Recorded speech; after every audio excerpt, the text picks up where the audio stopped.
Okay, welcome back. So I'm going to continue to talk about pH scale, and I'm then going to talk about how to calculate pH and H plus and OH minus and POH.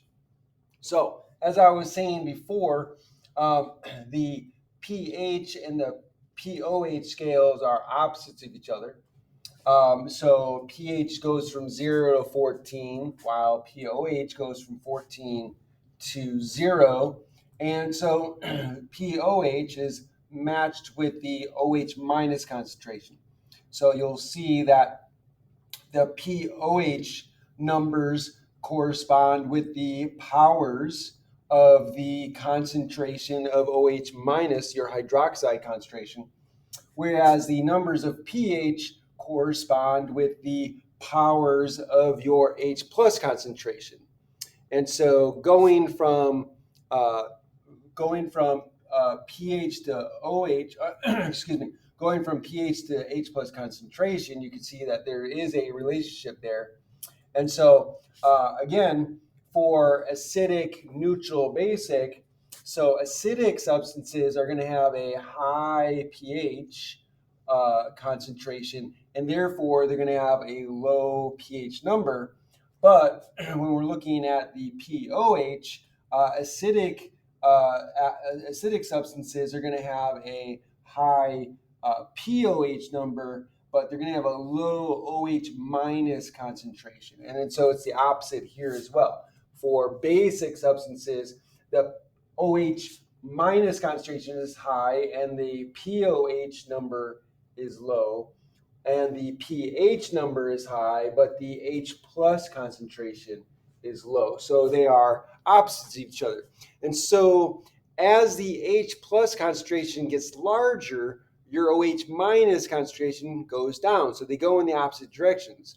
So OH minus goes up, H plus concentration goes down. H plus concentration goes up, OH minus concentration goes down. So if you have an acidic pH, that means you have a high H plus concentration, but a low OH minus concentration. And it's the opposite for basic. And then neutral, you're straight in the middle, right? So you got number 7. So both are equal. So when you have when you have a neutral substance, that means the OH minus concentration and the H plus concentration are the same. Let me fix this so that you guys can see the numbers better. There. Okay, so that's pH scale. Well, how do you go from your pH to your H plus concentration and vice versa? How do you get from one to the other? And that's where you look at power of. So the pH, P stands for power. So you're looking, if you think of power, you're thinking of exponents. You're looking at the power of a number. That's going to be your exponent. And so how do you get the exponent of a number? You take the logarithm of it. So we'll talk about that next. Okay, so let's talk about how we go back and forth between H plus concentration and the pH number. So how do you go back and forth between those numbers? Well, as I said, logarithms. So the logarithm is basically referring to the power of a number. So how do you find the power of a number? So you're going to take the log. So pH here, if you want to find the pH of something, then you take the negative log or of the H plus concentration. So if the H plus concentration is 1 times 10 to the negative 7, you would take the log of that, you would get negative 7, and then take the negative, you get 7, so then the pH would be 7, right? So if you want to find the pOH, then you take the negative log of the OH concentration. So the common thing here to remember is anytime you have a P in front of something like POH, pH, that means you're taking the negative log of it. So if you're gonna take the negative log of OH, then that's POH. If you take the negative log of H plus, then that's pH, right? So that's how you can remember that. So if you want to go the other way and you want to get the H plus concentration from the pH, then it's just going to be 10 raised to the negative pH, and then that's going to be your H plus concentration. So it's going to be 10 raised to a power, and that power is negative pH.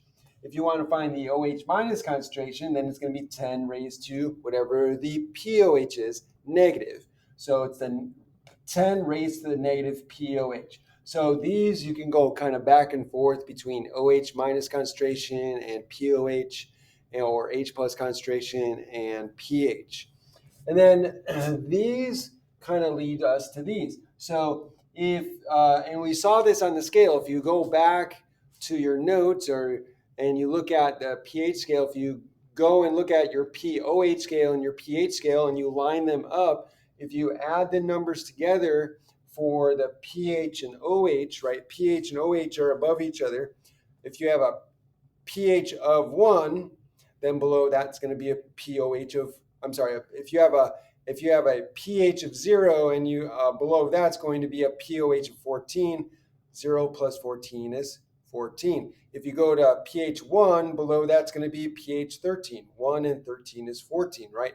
So pH plus OH is always going to give you 14. And that makes sense because remember, the OH minus concentration is the opposite of the H plus concentration. So as you increase H plus concentration, your OH minus concentration will decrease. So they're always going to be opposites of each other. And when you add them together, you always get the same number.